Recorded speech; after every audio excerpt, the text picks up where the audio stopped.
नमस्कार माझ्या शेतकरी मित्रांनो, मी बोरवेलला रेन वॉटर हार्वेस्टिंगचं काम चालू केलेलं आहे. तर बघा आता जवळजवळ माझी उंची 5.5 फूट आहे. ते 5.5 फुटा जवळजवळ 5 फुटाचा मी खड्डा केलेला आहे. असं 12 फूट अंतर आहे, असं 12 फूट अंतर आहे. आणि त्याच्यामध्ये मधलं जे केसिंग पाईप आहे त्याच्यापासून 3 फूट इकडे 3 फूट असं चारी बाजूनी अंतर घेऊन याची भिंत बांधलेली आहे.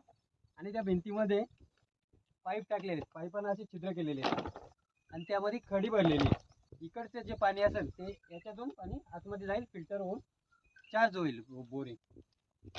आणि आता हे पूर्ण झाल्यानंतर याला एक मी जालीवरनं कव्हर करणार आहे, म्हणजे याच्यावरनं पाणी जे सोडणार आहे बाहेरचं टाकीतलं ते फिल्टर होऊन आतमध्ये जाईल. हे काम कसं वाटलं ते सांगा कमेंटमध्ये, आणि अजून काही जर सूचना असली तर तीही कळवा. धन्यवाद.